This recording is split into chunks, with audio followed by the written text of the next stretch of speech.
पढ़ा आप बच्चों ने? सर इसके अंदर की काफी सारी बातें आपके साथ हो गई हैं, लाइक बेस्ट जजमेंट असेसमेंट 144 के लिए नोटिस अंडर सेक्शन 144 आता है, राइट? जैसे 143.3 की असेसमेंट के लिए 143.2 की नोटिस आती है, वैसे ही 144 का असेसमेंट करने के लिए 144 में ही पहले नोटिस भेजी जाती है। अपॉर्चुनिटी एसएससी को, टैक्स पेयर को पता तो चलना चाहिए कि उसका बेस्ट जजमेंट असेसमेंट हो रहा है। खाली इसका एक एक्सेप्शन है कि अगर आपको पहले से 142.1 वाली नोटिस जा चुकी है, जिसको तुमने रिप्लाई नहीं किया, रिस्पॉन्स नहीं दिया, तो फिर दोबारा 144 की नोटिस नहीं आएगी। ये बात इसमें लिखी हुई है, आपको एग्जाम के लिए ध्यान रखनी होगी वो पर्टिकुलर पॉइंट। और क्लास में क्या बताया, तुम कॉपरेट नहीं करोगे किसी भी लेवल पे तो एओ के पास हमेशा पावर है 144 करने का। 144 असेसमेंट का जो डेडलाइन है वही है सेम 9 मंथ्स, जो रेगुलर असेसमेंट 143.3 का है। जो असेसमेंट ऑर्डर होता है उसके अगेंस्ट में आप आगे अपील में जा सकते हैं, तो इसके अगेंस्ट में भी आप आगे अपील में जा सकते हैं सीआईटी अपील के पास। सिर्फ इतना ही है कि बेस्ट जजमेंट असेसमेंट में आपका केस कमजोर हो जाता है, आगे आपके चांस कम हो जाते हैं केस जीतने के, क्योंकि कहीं ना कहीं आपकी एक बैड गुडविल बन जाती है जिसके कारण आपका बेस्ट जजमेंट असेसमेंट हुआ है। आपने किसी नोटिस का रिप्लाई नहीं किया है, आपने किसी डायरेक्शन का को फॉलो नहीं किया है, आपको नोटिस आई 142.1 की, उसका रिस्पांस नहीं दिया, आपको स्पेशल ऑडिट का डायरेक्शन आया, उसका रिस्पांस नहीं दिया, आपको नोटिस आई 143.2 की, उसका रिस्पांस नहीं दिया, कुछ ना कुछ आपने गलती की है। क्या कहता है best judgement assessment, popularly known as ex party assessment, section number के साथ याद रखना, can be made if the SSC fails to comply with the requirement of the law as following. SSC return file नहीं करता है 139 में, तो क्या पढ़ा है क्लास में, आप रिटर्न फाइल नहीं करते हो तो जरूरी नहीं कि 142.1 का नोटिस आए, सीधा 144 का नोटिस आ सकता है। तुमने रिटर्न फाइल नहीं की, ड्यू डेट चला गया, बिलेटेड रिटर्न फाइल करने का भी डेट चला गया, उसके बाद जरूरी नहीं कि 142.1 का नोटिस आए रिटर्न फाइल करने के लिए, सीधा तुम्हारा 144 का नोटिस आएगा कि तुमने रिटर्न फाइल नहीं की, तो क्या मैं बेस्ट जजमेंट कर दूं, है ना? असेसमेंट ईयर 22-23, आरओआई का ड्यू डेट मान लो तुम्हारा है 31 अक्टूबर 2022, नहीं रिटर्न फाइल की, तुम्हारा बिलेटेड रिटर्न फाइल करने का ड्यू डेट है 31 दिसंबर 2022, नहीं फाइल की। अब मान लो आगे 1 फरवरी 2023 को डिपार्टमेंट तुमको नोटिस सीधा भेज सकती है अंडर सेक्शन 144, किसके लिए, बेस्ट जजमेंट असेसमेंट के लिए, या फिर डिपार्टमेंट के पास एक और ऑप्शन है, तुम्हें वो नोटिस भेज देगी अंडर सेक्शन 142.1, फाइल करो रिटर्न अपनी, तुमने क्यों नहीं रिटर्न फाइल की?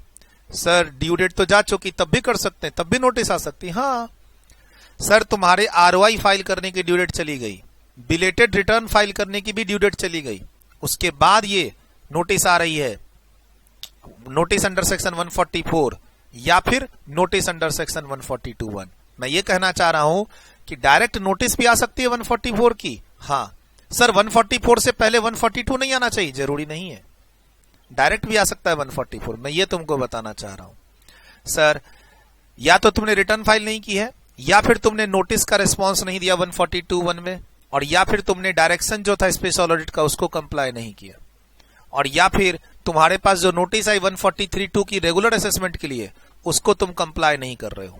मैंने तुमको 143.2 की नोटिस भेजी है, तुमने रिटर्न फाइल की है, तुम्हारी रिटर्न स्क्रूटनी में सेलेक्ट हुई, मैंने तुमको 143.2 की नोटिस भेजी जिसका रिस्पांस तुम नहीं दे रहे हो, तो अब मैं 143.3 नहीं 144 की असेसमेंट करूंगा तुम्हारे ऊपर, ठीक है? यहां पर मैंने तुमको बोला था स्पेशल ऑडिट करवाने के लिए, वो तुम फॉलो नहीं कर रहे हो 142.2A, यानी अगर स्पेशल ऑडिट के डायरेक्शन को फॉलो ना करो तो बेस्ट जजमेंट हो सकता है। हाँ सर, बेस्ट जजमेंट हो सकता है। अगर मैं यहां पर जाऊं पीछे, यहां तो यहां पे वैल्यूएशन ऑफिसर से और पीछे स्पेशल ऑडिट, ठीक है? अगर आप मेरी डायरेक्शन नहीं मानोगे स्पेशल ऑडिट की तो बेस्ट जजमेंट भी हो सकता है, ठीक है? आप चाहो तो यहां लिख लो, आप चाहो तो इस पेज पे जाके लिख लो, क्या, if direction under section 1, linking तो करनी पड़ेगी ना, उस दिन भी बताया था, जिस दिन 142(2)A पढ़ा था उस क्लास में भी, कि अगर तुम 142(2)A के डायरेक्शन को फॉलो नहीं करोगे तो it can be a case of best judgement. लिखवा भी देता हूं, तो जब आगे कुछ पढ़ोगे कनेक्टेड चीज तो वहां जाके लिख लो, तो इससे क्या होगा, कोरिलेट करने पर, रिवीजन करने पर याद हो जाएगी चीजें जल्दी। लिख लो, if direction under section 142(2)A is not followed by SSE, AO may apply section 144 and complete assessment। यानी तुम्हारा केस खराब हो गया एक तरह से, ex party assessment, best judgement assessment. क्या करेंगे, तुम कॉपरेट नहीं कर रहे हो तो AO को एक्शन तो लेना ही पड़ेगा।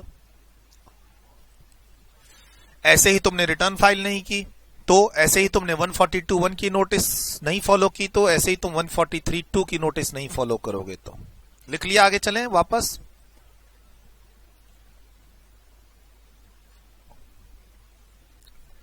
सर ऐसा भी हो सकता है कि मैं सारे नोटिसेस का रिप्लाई कर रहा हूं, कंप्लायंस कर रहा हूं, फिर भी मेरे ऊपर बेस्ट जजमेंट असेसमेंट हो जाए। क्या सर यहां पे ये थ्योरी क्वेश्चन आता है? पहले तो यही लिख लो, 2 to 3 मार्क्स इंपॉर्टेंट।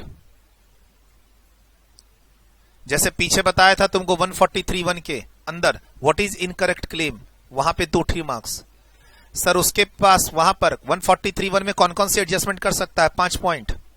वैसे ही बेस्ट जजमेंट असेसमेंट किस सिचुएशन में हो सकता है, ये 3 पॉइंट। बोला सर मैंने रिटर्न भी फाइल की है, जब जब नोटिस आई, जब जब डायरेक्शन आया, मैंने कंप्लायंस भी किया, जो भी नोटिस आई है, फिर भी मेरा बेस्ट जजमेंट असेसमेंट हो गया। क्या ऐसा पॉसिबल है? हाँ ऐसा पॉसिबल है। मैंने तुमको ये बात PGBP की क्लास में पेज नंबर 84 पे पढ़ाई है, सेक्शन 145 के अंदर।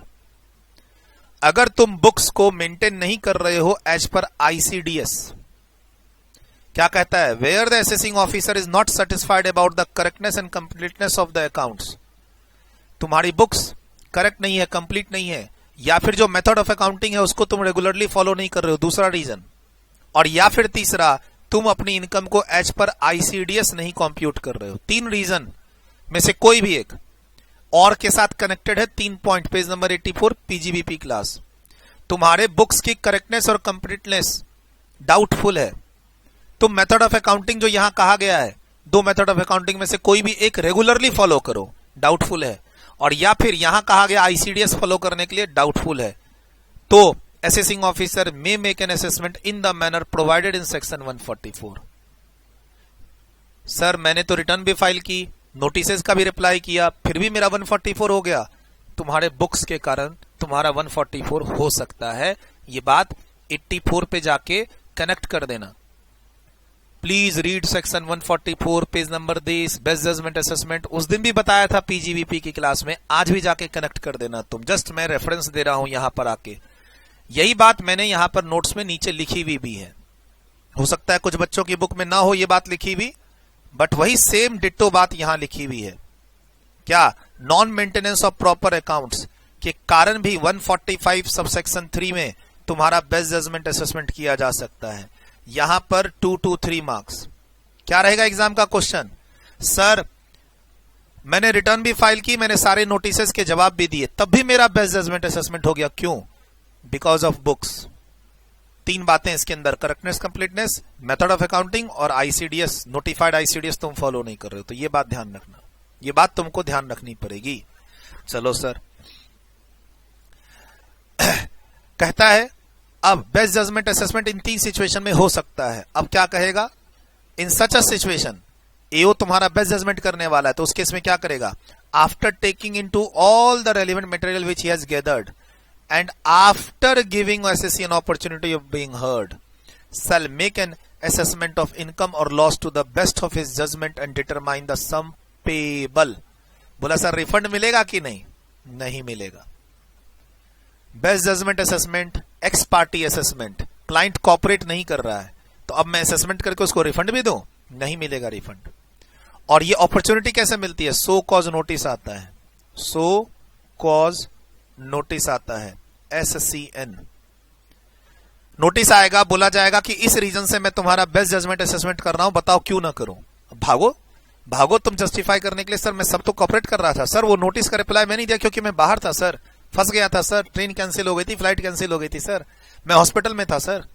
कुछ भी वैलिड रीजन के साथ भागो डिपार्टमेंट में जैसे ये नोटिस आएगी। डिपार्टमेंट को तुम इग्नोर मार रहे थे, नोटिस आ गई, भागो अब अपना लाओ लश्कर के साथ, यानी बेसिकली ऑनलाइन रिप्लाई करो। पहले तो डिपार्टमेंट जाना पड़ता था और आज के दिन क्या है, ऑनलाइन रिप्लाई करो, लेकिन तुमको फिर जस्टिफिकेशन देना पड़ेगा। जैसे ये नोटिस आएगी तुम्हें जस्टिफिकेशन देना होगा, जस्टिफिकेशन दे दिए, वो सेटिस्फाइड है तो चेंज हो जाएगा, 143(3) में चला जाएगा वो, नहीं तो फिर फाइनली 144 नक्की कर देगा तुम्हारे केस को। सर बोलता है provided that such opportunity shall be given by AO by serving a notice calling upon assessee to show cause, इसीलिए मैंने बोला ये कौन सी नोटिस है, show cause notice, on a date and time to be specified in the notice why the assessment should not be completed to the best of his judgement. ये यहां से यहां तक इकट्ठा ध्यान रखना सर। लेकिन अगर पहले ही तुम्हारे पास नोटिस आ रखी है 142(1) की, रिटर्न फाइल करने की, बुक्स अकाउंट सबमिट करने की, जिसको तुम इग्नोर कर रहे हो, तो अब दोबारा नोटिस नहीं आएगी, सीधा बेस्ट जजमेंट का ऑर्डर आएगा। It will not be necessary to give him an opportunity of being heard, क्योंकि तुमको पहले भी तो नोटिस भेज चुका हूं, तो मैं दोबारा 144 की नोटिस भेज के तुमको अपॉर्चुनिटी नहीं दूंगा, इतने भी तुम राजा महाराज आदमी नहीं हो। और सुनो, रिफंड नहीं दूंगा, अभी बताया। AO under section 144 cannot assess the income below the return income और cannot assess the loss higher the return loss. Loss बढ़ा नहीं सकता है, देखो 143(3) में हो सकता है, this is possible, this is possible in 143(3). 143(3) में तुम्हारी इनकम कम हो सकती है, लॉस बढ़ सकता है, लेकिन 144 में अगर इनकम कम हो गई तो रिफंड हो जाएगा ना, तो ये बेनिफिट नहीं दिया जा सकता। लॉस बढ़ा देंगे तो अगले साल तुम सेट ऑफ ज्यादा कर लोगे, 144 तुम्हारे बेनिफिट के लिए है ही नहीं। 144 is for the benefit of assessing officer department. 144 का नाम ही क्या है, एक्स पार्टी असेसमेंट। पार्टी भगो रही है, कंप्लायंस नहीं कर रही है, बार बार हमारे नोटिस का रिप्लाई नहीं कर रही है, तौहीन कर रही है डिपार्टमेंट की, तो लो डिपार्टमेंट के पास आखिरी रास्ता 144। फेवरेट क्वेश्चन है इंस्टीट्यूट का, 5 मार्क्स फेवरेट। बोला सर आप सब जगह यही बोल रहे हो, 5 मार्क्स, 3 मार्क्स, 2 मार्क्स, कम से कम 25-30 मार्क्स का क्वेश्चन तो यहीं से आ जाएगा, एडवांस टैक्स, आरओआई और असेसमेंट। सर ये इंपॉर्टेंट हाईलाइट करने का मतलब होता है बच्चा जब रिवीजन करे तो इस पर ज्यादा स्ट्रेस देके पढ़े, और कोई बात नहीं है। बगल में जब मार्क्स दिखेंगे ना रिवीजन करते समय, और एग्जाम में जब क्वेश्चन दिखेंगे तो मैं बहुत अच्छा लगूंगा तुमको, गारंटी नहीं दे सकता हूं, आएगा, आ सकता है। मैं कह तो नहीं रहा कि पूरा पेज याद करो, जहां मार्क कर रहा हूं वो चीज टू द पॉइंट कोशिश करना याद करने की। जैसे अब तुम अपने शब्दों में लिख के क्या करोगे, सेक्शन चेंज करोगे, 139 को तुम 139(1) लिख दोगे, है ना।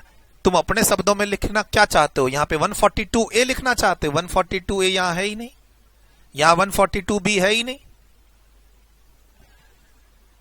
ठीक है। तो अपने मन से कुछ एक्स्ट्रा चीज मत डाल लेना।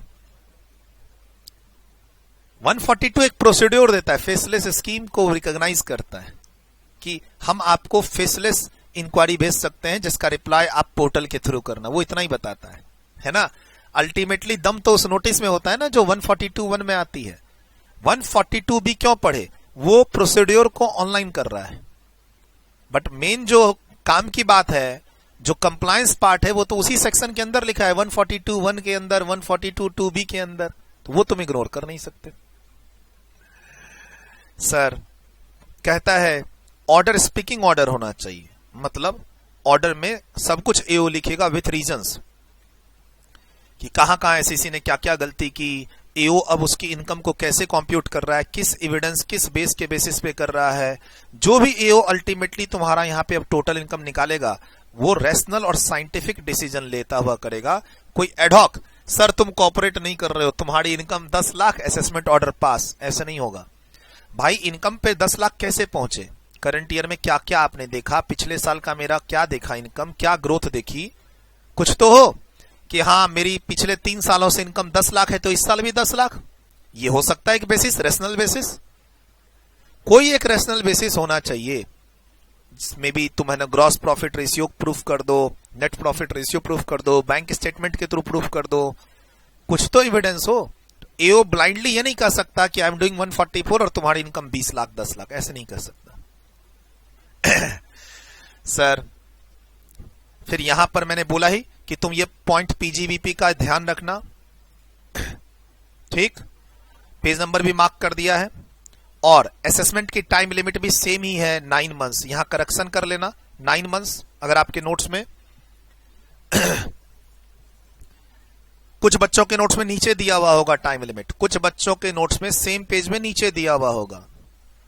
सर ये टाइम लिमिट बढ़ सकती है, टीपीओ अगर अपॉइंट होता है, ट्रांसफर प्राइसिंग ऑफिसर अगर एओ असेसमेंट करने से पहले बीच में ट्रांसफर प्राइसिंग ऑफिसर को अपॉइंट करता है तो ये टाइम लिमिट 12 महीने से बढ़ जाएगी। टोटल कितनी हो जाएगी? 21 महीने, दोनों सेक्शन में, 143(3) में और 144(4) में। ये बात तुमको ध्यान रखनी होगी।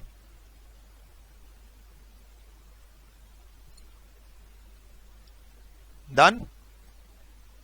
थोड़ा फेवरेट है ये इंस्टीट्यूट का, तैयारी अच्छे से रखना। देख लो अब क्या लिखना चाहते हो।